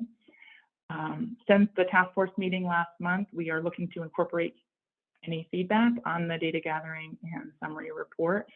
So we extended the deadline from our task force members to provide any written feedback, but we certainly had some written, some verbal feedback at the meeting, and at those public input opportunities, we also heard from members of the public. And this fall winter, we're working and coordinating with the state to identify areas suitable for leasing, to initiating our leasing process with drafting call areas. We announced at the meeting a couple weeks back that we would like to have our 10th Boem Oregon Task Force meeting to present and discuss draft call areas, and our timeline is in the beginning of 2022. The last slide that I have here is linking up the ambitious leasing strategy that was presented from the Department of Interior that Nessie covered earlier, and that was presented in last month. And this would be how Boem working with the state of Oregon would meet that 2023 lease sale. So after the 10th task force meeting, Boem would then move forward in publishing that call for information nominations in the Federal Register in Q1 of 2022. And the next major milestone would be the wind energy area designation later in that year. And then moving to the environmental assessment in preparation for release sale in Q3 of 2023. And this is in calendar year. So with that wraps up our sort of formal presentation, and look forward to hearing from or addressing any questions or comments. And please reach out to us if you would like any additional information after this meeting. Yeah, thank you, Nessie and Whitney. If you we'd appreciate it if you just stay on for a few minutes. We have one agenda item that should go pretty quick, but I want to get that taken care of. And then if you could stay on for some questions, I'd appreciate it. Sure. Sure, I'm available. Thanks. So can everybody see my screen all right? And hear Yes. me, I suppose, with the weather today. Well, hi, everyone. I have a very quick round out to this discussion. It's nice to be back at OPAC. As a refresher, my name is Deanna Carciello. I'm the State Federal Relations Coordinator with the Oregon Coastal Management Program and responsible for coordinating our Federal Consistency Authority under the Coastal Zone Management Act. And in the interest of time, we're just going to do a quick, very quick overview of federal consistency and then dive into what everybody really wants to know, which is how federal consistency intersects with offshore wind. So as a quick refresher, in the most basic terms, federal consistency is an authority allowing the state to review federal activities to make sure that state interests are taken into account during the activities review. So more accurately, it's the review that ensures that federal activities are consistent with our state's enforceable policies. And there's a couple of key terms here to consider. So what is a federal activity? Here in Oregon, we have the authority to review federal permits and licenses, as well as direct federal actions. And with each of those types of reviews, there's a slightly different timeline, which you can see here on the screen. The standards that we use, also known as enforceable policies, are the strongest standards within our state and local policies. And we'll talk a little bit more about them later on. A lot like other review and permitting processes, we have a couple of review outcomes that we can choose from based on the consistency of the project. We can concur with a project, concur with conditions, presume concurrence, which is more of a procedural route in case the timeline runs out. And then finally, where the teeth of federal consistency really comes out when necessary is with an objection. And the CZMA grants states a wide breadth of authority to object if there are inconsistencies with a project, which in many cases means that the project cannot move forward unless it goes through the appropriate mediation channels, appeal channels, or if the project comes into consistency with our policies. So that is the quickest overview of federal consistency I'm capable of giving. But on to the real information that we want to talk about today. So thinking through the triggers of federal consistency for offshore wind development, and there's a couple of them. But first, like Nessie mentioned earlier, offshore wind is very new to the regulatory scene here in the US, especially on the West Coast. And this means that we're all still learning exactly how the regulations play with how these projects actually move forward. So we are still learning, and I am definitely still learning. So we're going to focus our chat today on the main pathways that have been experienced thus far. So this probably looks familiar from the earlier slides, but I wanted to share where federal consistency touches based on these components. In general, the federal regulations outline several pathways that a project or a proposed project could follow. And we're going to focus on the pathway shown here, which focuses on the lease sale happening early in the project process. So in general, there are 2 to 4 main places where federal consistency is triggered throughout an offshore wind process. And the first of which is the Boem lease sale. And this lease, of course, provides the lessee the ability to develop specific project plans for that location. Next is the site assessment plan, which describes how the lessee will conduct resource assessments at the site. Next is the construction and operations plan, which describes how the lessee will construct and operate a commercial wind project at that lease site. And then finally, and this is a newer one for today, is the Section 404 permit, which is the grid connection for cables from the offshore wind onto land. And that is coordinated through the Army Corps of Engineers. Some slightly trickier bits is that in some of these cases, like with the Boem lease and the site assessment, as well as the construction and operation plan and 404 permit, they can be consolidated. So some of these reviews may happen concurrently or within a joint review process. So a more detailed view of these components through federal consistency is here, and stick with me. I know this is a lot of text on the screen, but starting from the beginning, we start with the lease sale through federal consistency lens. So all of the work that's going on right now is helping to bring us to this point of the lease sale. And once the sale commences, there's a 2-month review, federal consistency review period associated with it. And during this review, we also implement a public comment period to get more additional engagement. And this is the review of the sale itself through Boem. So Boem is responsible for submitting a consistency determination to the state for this review to commence. Next is the site assessment plan there in the middle. And this is a slightly different type of review because the site assessment plan is prepared by the lessee. And that means that it's a 6-month review period rather than 2 months. We have a little bit more time. Similarly, though, we also have a public comment period associated with that review. Now, like you saw on the last slide, there is a potential that the lease sale and the site assessment plan could be reviewed concurrently, in which case, you will still have the public comment periods associated. Next comes the construction and operation plan there in the green box. This review begins once Boem has issued the notice of intent to issue the draft environmental impact statement for the proposed project. Once initiated, the federal consistency review for this review is 6 months long. And it also includes a public comment period, so lots of opportunities for engagement. And then finally, in the red box is that Section 404 permit I mentioned on the last slide, administered by the Corps of Engineers. And this is also a 6-month review and includes a public comment period. The construction and operation plan, as well as the Section 404 permit, can, in some cases, happen through a joint review. It doesn't always have to happen that way. So with this process in mind, we also have to remember that there are some key review considerations and standards that Oregon specifically has that can be applied to these projects and actions. I've only highlighted a subset of them here.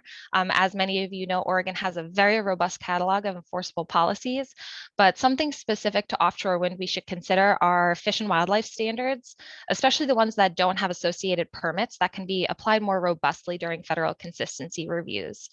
And this is especially the case where other state permits may not be triggered. We also have viewshed impacts that that were mentioned in Whitney's presentation. And these are traditionally considered through the territorial sea plan, but in general, there are many other aesthetic considerations and standards that we should be considering during the review of these potential installations. We also have the city and county plans to consider because we do incorporate city and county jurisdictions into the Oregon Coastal Management Program. So we apply land use ordinances and comprehensive plans once the cable, in many cases, comes to shore. So that's when those enforceable policies are triggered. And of course, more work on this is potentially expected to come with the upcoming work on Territorial Sea Plan Part 4. And speaking of, the Territorial Sea Plan is very unique to Oregon. And the standards and procedures outlined in both Parts 4 and Part 5 will be applicable to these reviews. And then finally, more of a general component to consider is tribal feedback and potential consultation. And DLCD is a signatory to the consultation request from early in the task force process, but the Oregon Coastal Management Program is also likely going to have a more robust and specific policy process and procedures for federal consistency reviews when these reviews start with tribal nations, because we do have some ongoing work to create these more robust pathways to assure tribal feedback and consultation is timely, frequent, and helpful. So with that, that is a very quick review. And I totally recognize this is quick of some dense material, so I'm happy to take any questions, but sounds like we're under a little bit of a time constraint. So I'd encourage anybody to reach out to me via email if there's anything I can help with. Thanks, Deanna. And we've got a couple questions in the chat. If we could just take those, that'd be great. I know we're kind of pressed for time. I think we have,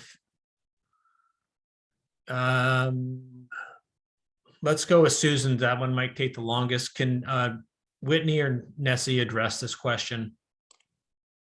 Well, Walter, let me read it, unless it went to all panelists as well. Oh, it did. Okay, thanks. At least the first one did. Let me get back there. So the first question is, what is Boem's process for modifying call areas? The timeline for Boem and state identifying call areas seems short between their development, the task force review, and the publication in the Federal Register. How does the public provide input for modifying those call areas? And how likely are those areas to be modified based on public input?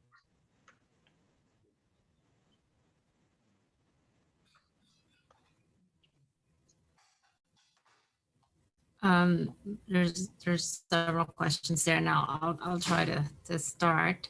So just from a timing perspective, we are looking at probably early January. I mean, we complete the draft report of the results of that, and that is intended to inform the call. And so from there, the plan is that we would coordinate with our state partners and arrive at, you know, what potential call areas might look like, and then show those to the task force at the next meeting, which probably is now like maybe early January. And so all the, you know, resources that we would be using would be, you know, the data that we have, the indications or comments that we have, and then identify specific polygons on which then we will issue a Federal Register notice and put those out for a more formal public process with comments put in the regulations.gov. And that comment period would be at least a minimum of 45 days. It kind of depends on when it falls, you know, but there's some flexibility in that. And so that's another opportunity. So first there's the task force, which is when we show, you know, what these call areas may look like, and then the publication of the call itself, which is during the comment period. And I think then throughout the process, you know, even through the WIA, through the EA, there are opportunities to continue to provide comments, but specifically on the call areas, those are the timeline, which is when we show them to the task force, and then we put them in the Federal Register notice for a comment period.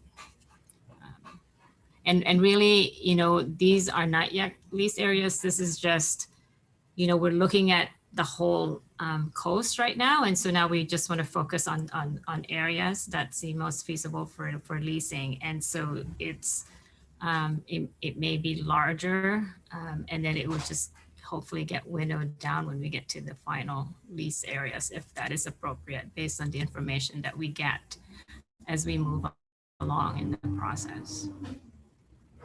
So call areas, you know, may be big, but don't assume that that's going to end up being the final areas for lease. And, you know, there are several factors that Boem has to consider in its process. There's no specific quantifiable threshold that is there to say, you know, if you exceed X, then, an area falls off. So I mean, it's not an easy task, and it's really to balance the various factors that we must consider and take in the input that we receive from governmental agencies, the public, and tribes as well. Thanks, Nessie. Charlie, you want to go to the, or sorry, Andy, you want to go to the next one? Yeah, sure. Again, this one is to Boem, and it's asking about the creation of the 80,000 job numbers. What are those, and were fishing industry jobs factored in the accounting of those if jobs were lost from displacement? I believe those are creation of new jobs. And so the specific math, I'll have to get back with you on that. But with regards to then, when we finally know what project is being proposed, we will do, as part of the NEPA review, a socio-economic analysis. And that's kind of where, you'll see any socioeconomic factors that we need to be, that needs to be considered, including potential displacement of certain industries. So this job is just simply creation of new jobs. And we'll have to give you the math on that later.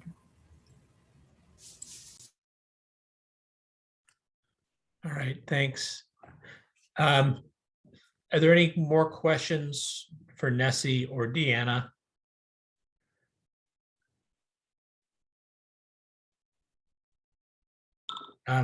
Tara, go ahead. Thanks, Walter. Thank you all for presenting to us today. As you heard, I think there's many of us on this call that are very interested in what's going on with offshore wind. But my question was specific to what level of environmental analyses you expect to be undergoing. I thought I heard reference to both an EA and an EIS in various presentations. So just wanted to seek a little clarity there if you have some. Sure.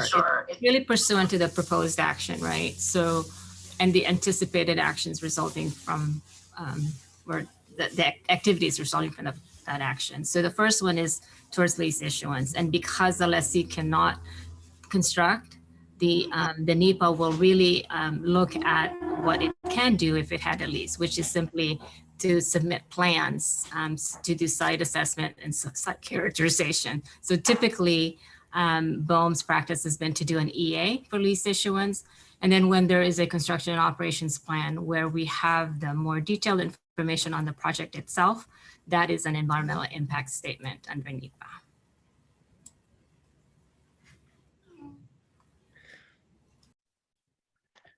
Thanks, Nessie. Are there any further questions? Oh, there's a question. Andy, could you put the link to the Boem draft report up in the chat? Yeah, and maybe I will pass that along to Whitney as well as the Boem counterpart there. Okay. Because I think we should transition to the next agenda item. Yep, that's what I was going on to the next one. Nessie, Whitney, thanks for your time.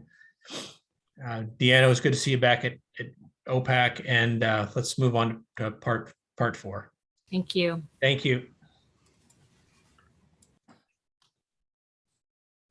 All right, OPAC. Well, I guess you haven't had quite enough of me already today, so you get just a little bit more.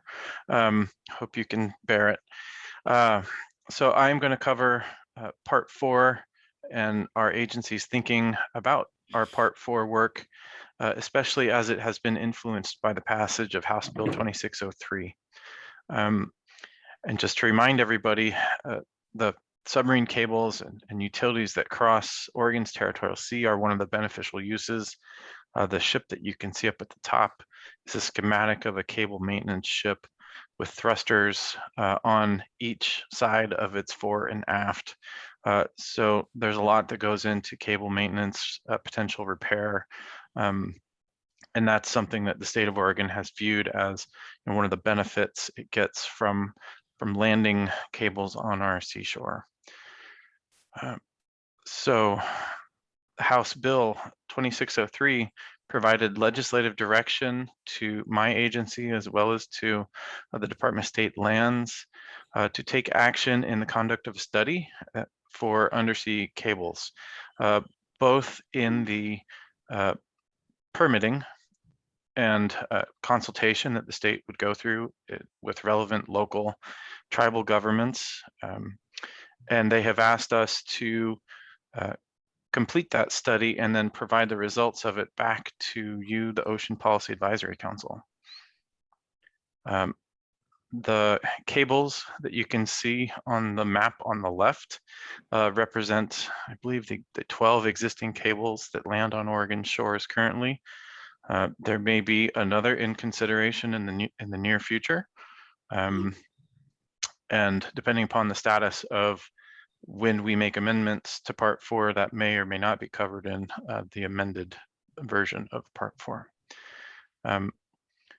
So there is direction provided to my agency as well as Department of State Lands to review the fee structures associated with the cable landing, to review the federal review processes, both state and federal, that require permits, and look at a way to create a coordinated permitting mechanism. And then it directs OPAC to take in the considerations of that study and develop amendments to Part 4. And it directs OPAC specifically to do so in the language of the bill. It includes, again, that coordinated permitting process, an analysis of the suitable landing sites, including a mapping analysis of opportunities, limitations, and requirements for landing sites. It asks us to evaluate impacts of other state agencies' laws or zoning requirements when a new cable comes to shore. Just as an example, in Part 5, we recognize cables as part of our mapping framework, and we include a buffer of 1,000 meters on each side of a cable. So if new cables come to shore, then they impact our existing plan for the potential for marine renewable energy development. That's just one instance of an example that we might need to consider. It also asks us to consider the changes in the fee structures and financing associated with the cost of doing a review of these activities, and for kind of the long-term protection and management of Oregon's territorial sea and ocean shore by that use. Continuing to detail some of the language in the bill, it does direct OPAC to develop recommendations for amendment to Part 4. It does also specify timeline for that. I'll get to that in a little bit. And as part of the study, it continues to ask for understanding the requirements associated with cable permitting, including public meetings and other methods of community engagement. It asks OPAC to consider the impact of drilling on the resources associated with our coastal shorelines. And then it gives some guidance for what a revised application process may include. And that is everything from a socioeconomic and environmental analysis of the area to a geological study, to having a consultation with seafloor habitat mapping experts, having requirements for detailed drilling, mitigation, and accident response plans, whether or not there might be a requirement for a pre-application process meeting, that this may be analogous to the requirement for a joint agency review team meeting, which we have included in Part 5, the Marine Renewable Energy chapter. And it asks us to also consider and evaluate how the states of California and Washington site their cables so that we can potentially learn from other places around the country. Lastly, it asks us to understand what coordination with tribal governments on the potential impacts of undersea cables might be, both on cultural and traditional resources. Finally, the legislation does appropriate funding to DLCD, and it directs a timeline for the work, which is no later than 2 years after the effective date of the act. And it gives us the resources to hire staff help as well as to potentially implement some consultant contracts to help with specific aspects of the study. So as I view our work in front of us for part 4, OPAC has already made a decision to stand up a working group to assist in drafting amendments to this portion of our territorial sea plan. We as an agency are currently recruiting a limited duration position to serve as the lead coordinator for the conduct of the study. And we are actively engaged in that process. We hope to have somebody on board by the new year. Once that person is in their role, development of a study work plan will commence. And the agency vision is that that work plan will be developed with input and feedback from a Part 4 working group. In reviewing the guidance provided by House Bill 2603, it does provide some kind of windows and perspectives on the appropriate stakeholder positions in a Part 4 working group. And my question to you all then, as OPAC members, is what should be our target date for establishing the working group, so that as soon as our cable coordinator is on board, we can begin to think about scheduling a meeting. And nominations for participation in that effort, when should those begin? I've been thinking about December and January, but feedback from OPAC would be valuable in that regards. Looking at a draft of a working group composition, this is what I came up with as analysis after reading the bill. So I would love to hear OPAC's perspective on anything we might be missing from this list. And I'll quickly run through it, which is that as stakeholders, we would want fishing industry, non-consumptive recreation, environmental NGOs, and cable industry representatives. From a research expertise perspective, we would want to have somebody who is familiar with drilling, somebody who is familiar with seafloor habitat mapping and/or science, somebody who can provide a coastal geomorphology component and perspective to the study that I mentioned about landing sites in particular. Somebody who's familiar with cable installation, maintenance, and/or removal processes and the practical realities of that work. Somebody who is a researcher who focuses on socioeconomic factors, so that we can understand how to view applications that may come in and into different communities up and down our coast. I've included the state agencies, including DLCD, ODF&W, DSL, Parks and Recreation Department, DEQ, and DOGAMI. For governments, we would want to have local government, tribal government representatives, and for federal agencies, I have somebody from NOAA and/or the Army Corps of Engineers. We have had members of OPAC already volunteer to participate on that working group. This is my record of that to date. So we've had Susan Chambers as a representative of our South Coast Commercial Fisheries, Jamie Faraday for Public at Large, Tara Brock for Coastal Conservation, and David Yamamoto for North Coast County Commissioner. That is the record I have of individuals who have self-nominated from within OPAC. And at this time, I will take any questions and or comments from the group. Thanks, Andy.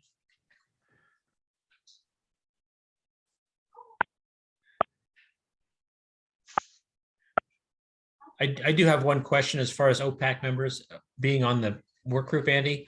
Do we need to have approval from OPAC to have OPAC members sitting on there, or would they just be automatically put on?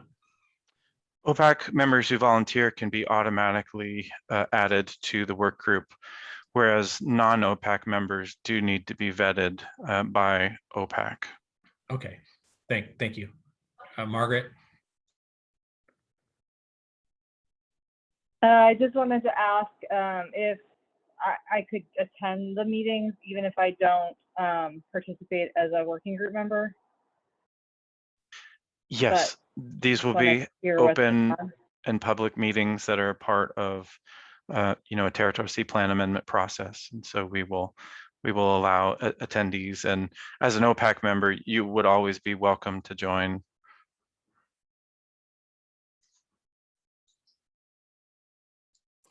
Thanks for that. Are there any other questions for Andy or comments?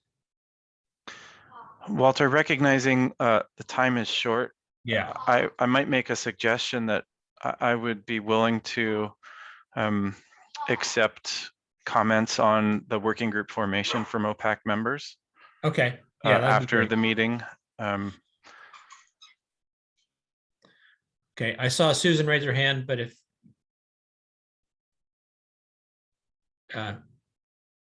no. Okay.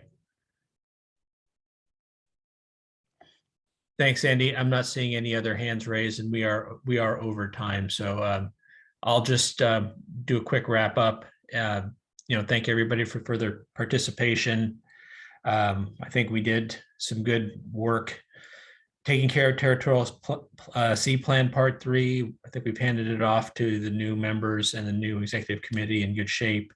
I do think that offshore wind is going to be a continued concern, and maybe have future OPACs considered doing a workshop on offshore wind, because it seems like we have more time, more people wanting to talk a bit about this than we can cover in just one meeting. Maybe get with Sea Grant on that. Other than that, are there any members that have any last minute questions or? Yeah, Patty. Walter, others have said it before, but I just wanted to really thank you and Gina for your wonderful leadership. The last several years, you've been vice chair, and she's been vice chair, and it's been really wonderful to have you. And really thank you for your service to the state and this process. So thank you. Thanks, Patty. And I've done this. It's been very enjoyable, and it's been a great time. I don't see any other hands raised, so I just want to thank Gina for working with me for the last 4 years as my co-chair, and I've appreciated her help and our offline talks about how to move OPAC forward. And I hope we have left OPAC in a better state than we found it. And I think that you're more than set up for success in future with Susan and Tara. I wish you two both the best of luck, and thank you. Don't think we have anything else to do other than conclude the meeting. Thank you, and I appreciate everybody's attendance. Thanks, Walter. Thanks. Thank you, Walter. Thank you, Walter. Thanks, everybody. Thanks. Thank you. Thanks. Have a good weekend.